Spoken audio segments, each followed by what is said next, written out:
Hey, how we doing today? Oh man, I'm doing great. How are you doing? Good, good. Just like to purchase one of your finest Marvel Commander decks today. Yeah, one of the pre-coms? Sure, we got it for you. I heard the Black Panther one was really good. A lot of cool vibranium tokens, so I really wanted to try it out. So, do you want any sleeves with that today? You know, I got extra sleeves at home, man. I'm just trying to save money, so let's just run it up.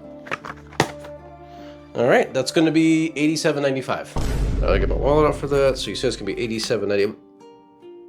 $87.95 for a fucking Commander deck? What the f?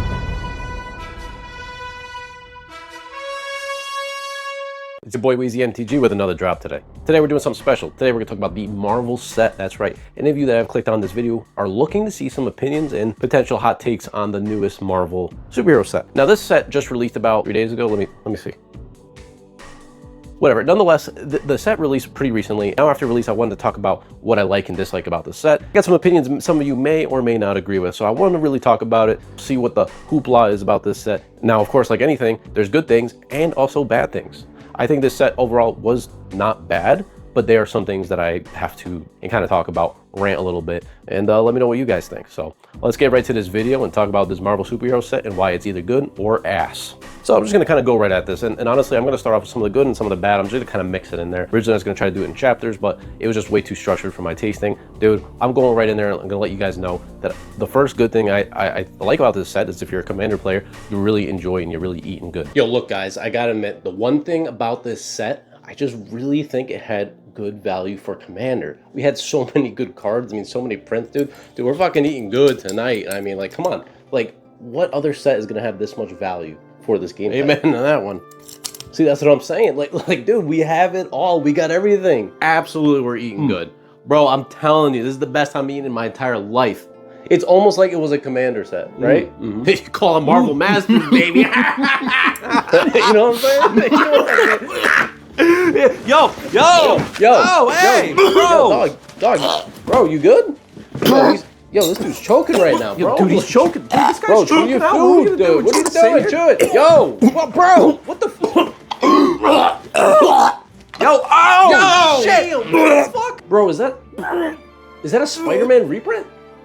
That's a fucking Spider-Man card. Because there is a lot of legendaries in a set that you're capable of building unique and fun decks with. There's so many cool legends that are in the set that allow you to build some unique decks, like Daredevil, for instance, which is a really cool card that I was looking forward to because I enjoyed the show and I was also enjoyed some of the comics, but seeing him as an actual card is pretty damn cool. Him hurting himself to deal more damage to other players seems like a fun strat. Also, some other really cool ones like Silver Surfer and some other colorless legendaries I was a really big fan of because I enjoy playing colorless decks. So if you're into that kind of shenanigans, well, there's a lot more support for that. A lot more colorless legendaries that you can build around. Some a little more unique stuff. I really enjoyed the vision that can draw you some cards, as well as the fact that you can actually pull out Galactus from your deck. Just a really cool card to have in Commander, and in a format like that, even just having them as an option as a Commander is really unique. And of course, we got like a Mono Black Ultron and Dr. Doom. So many cool build arounds you can have for the set. That's just kind of scratching the surface. Those are cards that I really enjoy and ones that I want to build with. Personally, I already built Misty Knight. I thought that was a really fun Commander to play. I just draw my whole deck in red. That's something unique to do. There's just a lot of really cool pieces for Commander, and I noticed that there's a lot of legends in the set, which I'll get to in a minute.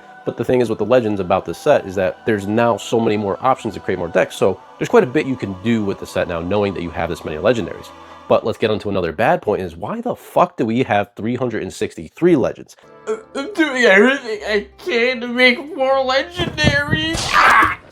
God damn it! You know we need more legendaries. What are you doing? We're at 200. We need 163 more. What if we do 7 Captain Americas, okay? How many Captain Americas? Just do 7 printings of them. You've made 7 Captain Americas? I think 7's fine, right? I made 6. I can do 7 in one set. Make 8. Okay, I'll do 8. I'll do 8. I'm sorry. Make more. Okay, I'll make 8.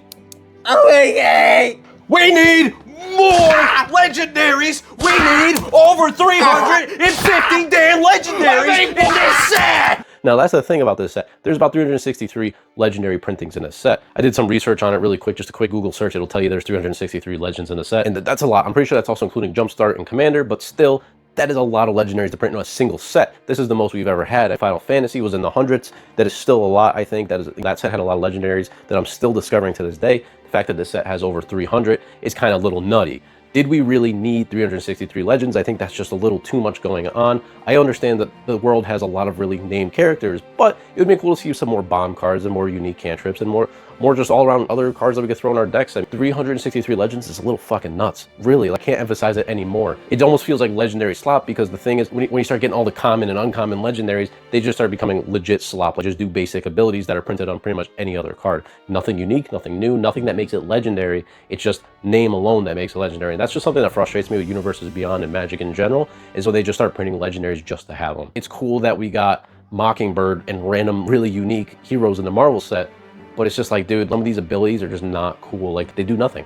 They sit there, like, here we go. Like, look, we got a Happy Hogan that's a mono red, 1-drop, 2/2. I mean, good stats for a 1-drop, which isn't bad, but he just does nothing. We really need that card when there's also like 2 other Happy Hogans. Do we really need 8 Iron Mans? There's already like, what, 18 Spider-Man, and we still got more Spider-Man in this set.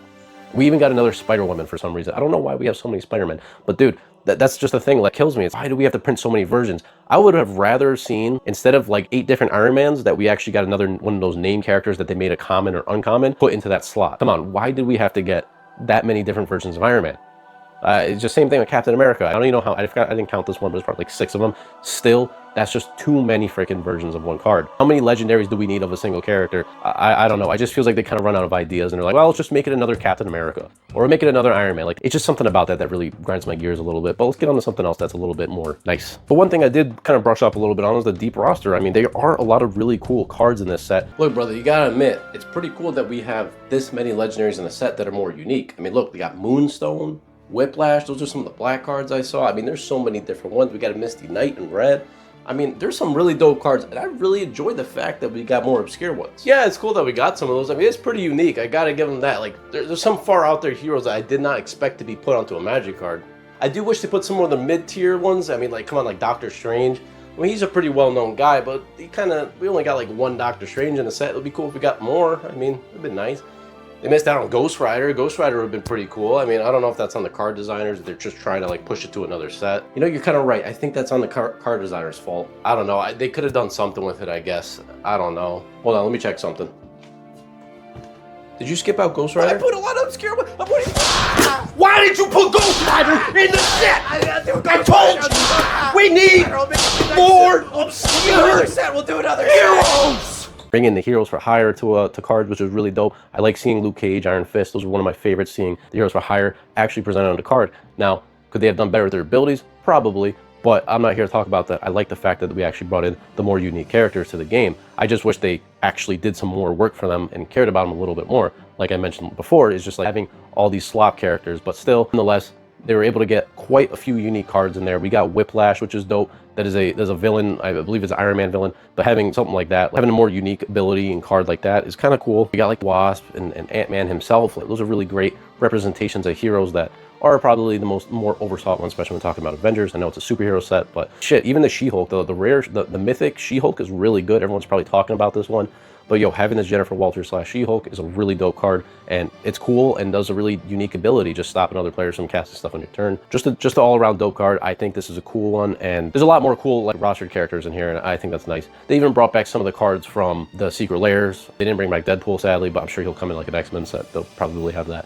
Some other cards that I do wish they had were like Ghost Rider and maybe some a little more Doctor Strange, but I get they're probably keeping that for Midnight Suns or some other type of set that's going to involve those heroes. If they don't think about Ghost Rider, I'm going to be really upset because that's also one of my favorites. Bro, if I don't get Nick Cage in a card, I'll be a little pissed, I'm not going to lie. That's if you like the Nick Cage movies. The thing that also really grinds me about this set is why the fuck is it so expensive? $85 for a commander deck? That is a little crazy. I'd rather spend about, you know, like 30 bucks on a commander deck, but to be honest with you, for $85, I could buy 8 Wheezy MTG budget decks, all for $10 each, at his Wheezy MTG YouTube channel.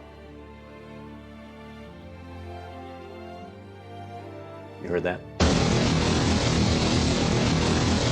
Dude, if you look at the precons, why is Target and Walmart selling these for $85 minimum for a precon? This is supposed to get us into the game. The idea of a precon is to help newer players get a pre-constructed deck to help them learn the game. Why are they spending $85 on it? That's before tax, so you're coming close to like $90 on everything, depending on your state.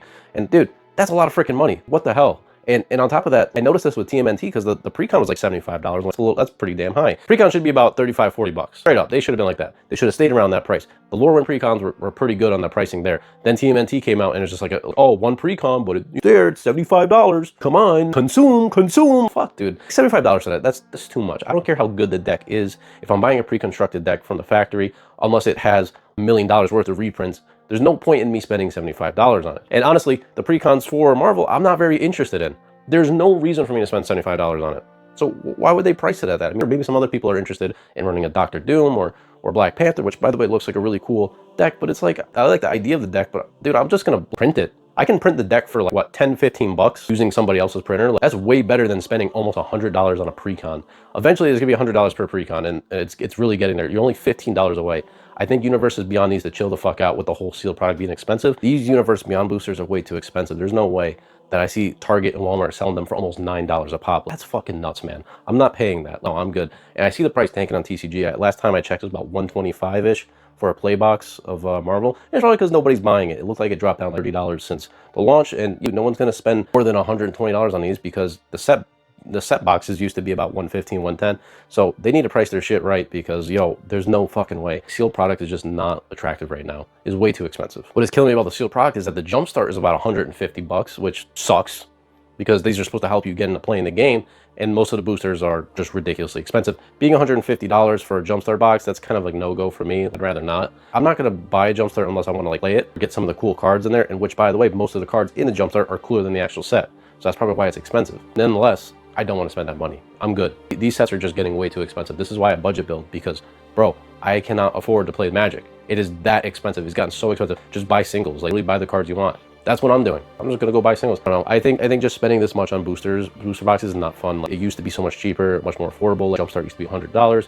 Why are we spending another $50 on Jumpstart? It's just not that good. It's almost like they're making it more expensive and more of a premium to get into the game. You know, they got starter precons coming out this year. They're gonna sell for like 25, 30 bucks. Smart idea, but they should be keeping precons relatively cheap in the first place. They shouldn't be printing them and expecting to sell them closer to $75 to $85 MSRP. That's just too much, dude. Hey, another good thing though, they actually got the set on Arena this time, unlike the Spider-Man set. Well, lucky us guys, guess what? Today we're not having to make an extra set. We don't have to redesign the set for Arena, so we can utilize the same arts and same mechanics. We should be pretty good for the most part. Obviously, we have to do our specific Arena mechanics, but yeah, sorry if you guys were already working on it. Oh, boss, I really had a cool idea. I thought it would work really good. Oh, what'd you have? Let me see. I've been working really hard on this one. I figured since it's Arena, it should be a lot stronger. Maybe we could put it into a new card coming up.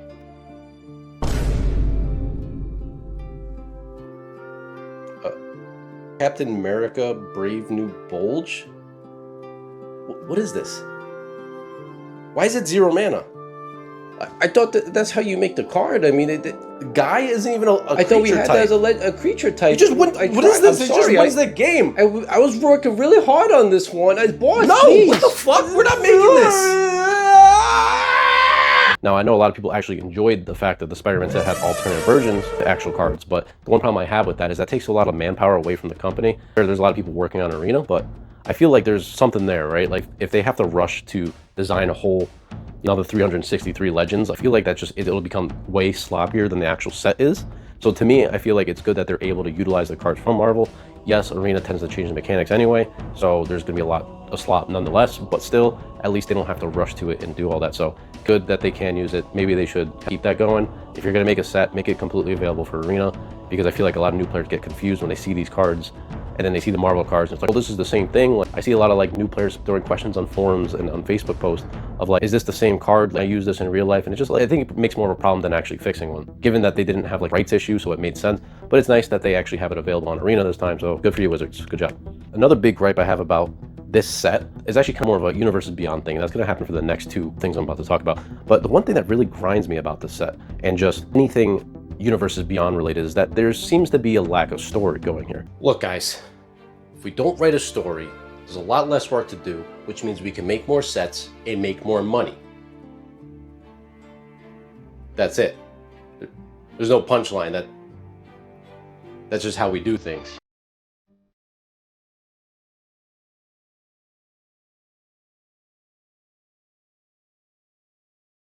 The reason I say that is because they can design these sets and give us all these Marvel superheroes and be like, oh, check it out, it's the Avengers, and provide no story whatsoever because the IP already exists. So it's like, well, hey, here's your Avengers, come buy my cards. All right, I get where you're going. Put a little more effort into the sets, because one thing that was really cool about Magic is that they actually had lore going, and you actually had a story throughout the cards that told you something. Even March of the Machine had a story. Was it a good one? No, but still, it was actually moving somewhere and doing something with the cards. And that was really cool to look forward to. Now that they have Universes Beyond, they actually have an excuse not to make a story, so they get kind of lazier. We can design more cards now. We can make 300 Legends now that we don't have to design a story. It would be cool if we saw something with the set where they're like actively trying to get the Mind Stone. If we're gonna have all these Infinity Stones and that build up, like, at least create the story for it, that like Thanos is trying to get the stones or whatever, and all these heroes are there to stop it. These villains are fighting, you know, like make like a little civil war, make a little fight, make something, dude. Come on, we have this really dope Mind Stone. I guess it's dope. It's better than nothing, I guess. I still think the Soul Stone is better, but whatever. Nonetheless, what if we had a story that actually made sense where everyone was going to get this stone, fighting over the stone, trying to stop Thanos from getting the gauntlet or whatever, and like just put this story over multiple sets. At least make it like almost like a block, right? Like we have all the Marvel sets, make them all like together. Stop giving us like cereal box worth of just shit thrown together. Hey, here's all these heroes, have fun. Bro, it would be so sick if we had a lore going, because you know what? I do like Marvel lore, and I like to read up on it and fucking read the comics and watch the movies. All that stuff is fun. But like now we have this card game version of it, and it's just like no story whatsoever. Here's all your heroes, you can go play and have fun with them. Sorry, give us a little something, dude. I'm tired of them like throwing the lore out the window for Magic. Like, go back to the lore, bro. Like, we need some story going, we need some cohesion. It's just all a mess right now, and I think that's a really big thing that Wizards needs to work on. So hopefully they fix that, but that's just my personal opinion. I think lore needs to be fucking jacked the hell up, and we need more going for these stories, because I think people are less interested in the Marvel set because it feels like slop and not actual like, contributing to the Magic story. Yes, I don't want my Marvel superhero set entwining with my Magic story, but at least give us a Universes Beyond story, or give us a story that makes sense for Universes Beyond, because if you're going to keep it around, at least put some effort into it.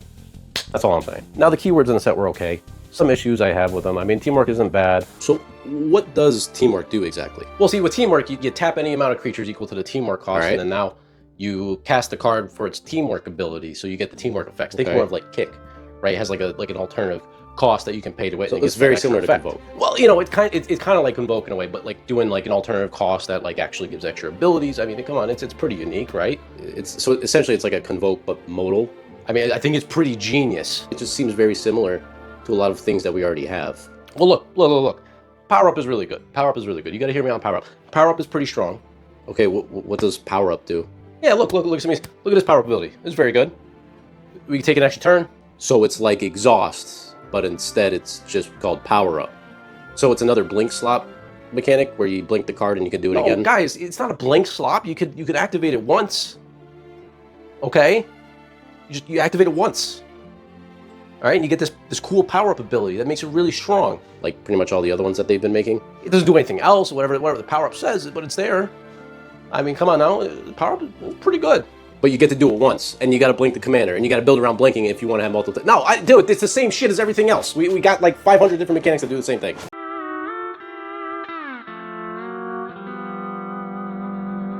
Not a big fan of them though. Like, none of them feel memorable to me. 5 years from now, I'm just gonna look back at these keywords never again, honestly. I'm probably never gonna look at them again, to be honest. Convoke sticks with me. This does not. You know what I mean?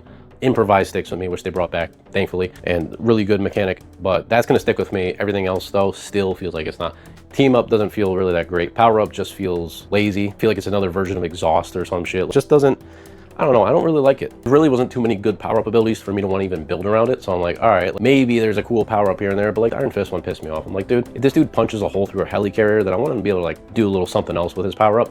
Instead, we just get Prowess Trample and deal 5 damage to 5 targets, which the 5 targets thing is nice because you can actually do a lot of damage, but I just feel they should be a little bit more with these power-ups. If you're gonna pay all this mana to do a power-up, make it strong, dude. Come on. It, like I said, feels a little lazy with them. Keywords aren't terrible. I'm not trying to say they're bad or they're good, but see why people might not want to play with them because they just don't seem that interesting.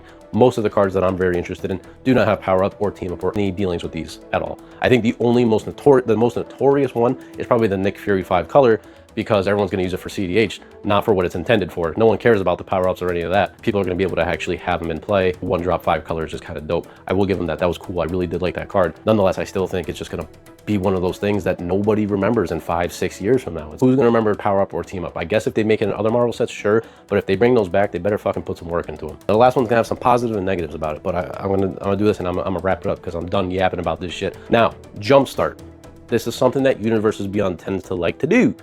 Jumpstart should have cool cards in it, I think. I think Jumpstart should absolutely have some really fun mythics and rares in there to be attractive.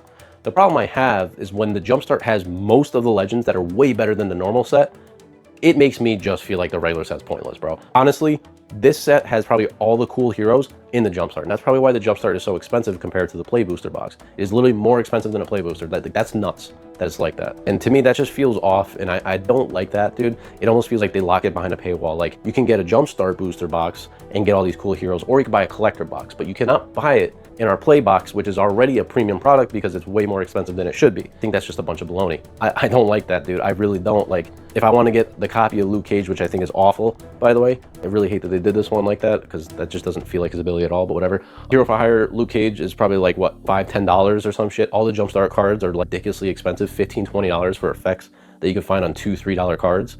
So I think, to me, that they kind of fucked up with the whole Jumpstart idea. Like, they made way too many good legends in the Jumpstart to make it so that the Jumpstart is like only sought after product, it seems. And on top of that, the same with the Commander deck. All the cool stuff are in the Commander deck, and the Commander decks are $85. It feels almost like they're paywalling us so hard, and it's just, dude, I hate that. I hate that so much. It's just, I don't want to spend these high premiums on fucking cardboard, dog. I swear to God, if somebody says to me like, oh, you're just complaining because you broke or whatever, like, bro, it's not even that. It's the fact that I don't want to spend this money on fucking cardboard. I'd rather spend that money on actual food for my family, or like actually doing something like going out and having fun. Spending this much money on cardboard is killing me right now. I make $10 decks, so that's just the way I play and the way I see it. I just really enjoy utilizing cheaper and less expensive cards to build very capable and fun decks, because there's cards that essentially do the same thing for much cheaper, and everyone tends to use the expensive version because it's just the way it is. It's the meta. Everyone likes meta stuff. So I get it. I just really wish they wouldn't lock stuff behind Jumpstart paywall. That's all I'm trying to say. I think it feels to me like if you want to get Jumpstart stuff, it is such a big gamble because they're not regular play boosters. You have a chance at getting one of those packs that you want, and there's a good chance you're getting multiple copies of the same pack in your Jumpstart box. So if you end up getting multiple copies of the worst Jumpstart pack, you're gonna feel cheated because you spent $150 on it. That's kind of ass, dog. You could buy almost 15 of my decks for the price of a damn Jumpstart box. Like, think about that. If you're to buy 15 of my $10 decks, you have 15 different deck options that you can sit and upgrade and do whatever you want over a Jumpstart box. And I'm not trying to like hype myself up and like sell my decks right now. It's just more of the idea of like, there's more value in buying other things than $150 on a chance to get something you want. So I'd rather just buy the singles, I guess, at that point, but even then they're overpriced. Look, overall, the set isn't the worst in the world. In fact, I think it's much better than Spider-Man. There's some really questionable things happening in this set that I'm a little nervous for the future of Magic. Because yes, the Universes Beyond sets are going to be coming out, and I'm going to play with them, and I'm going to utilize some of the cards to build decks. For sure, there's going to be budget options in this deck, and I have a budget video coming out probably at the end of this week to talk about more about the Marvel set, because there are some really good budget cards that I would love to build with. And at the end of the day, I'm a budget builder. I'm not here to politics or anything, but it just kills me that they're making a lot of these mistakes. I feel like they're not really learning. They keep going for the greed. That's what they do. They're a corporate, right? And you know, Wizards, if somebody is watching this, I just hope that some of the things I said are considerable in the future design of your cards, but also understand if you don't listen to me, because I'm just a small creator doing my thing. Just my personal opinion on the set. If I was to rate the set on a scale of 1 to 10, 5 being like middle of the road, comparing it to Spider-Man, I think it's much better than Spider-Man. I'd probably give the set like 6.5 to 7 in that range. No, I'm not doing the meme. I'll give it like 6.5 to a 7, and I'll give Spider-Man like 4. Spider-Man had cool cards, and it's where I started doing my content, but the set was fucking lazy as shit. Really lacking, had a lot of issues, potential some AI here and there. All right, y'all, that's it. I'm done talking for the day. I have a lot to record, like a lot to edit on this. So if you're interested in seeing some more content, I do a lot of budget decks and a lot of random skits and shorts. So go check those out. I'll put a little card here if you want to check out the playlist where I do my 32 Commander deck challenge, all at $10. And if you guys enjoy this, you already know what to do. Throw some engagement at your boy here and join the Discord if you want to yap some Magic and talk to me about your personal takes. Let me know what you guys think about that Marvel set, because honestly, I'm very curious to see what other people think. If you enjoyed the set or hated the set, let me know in the comments down below. All right, Wheezy out, baby.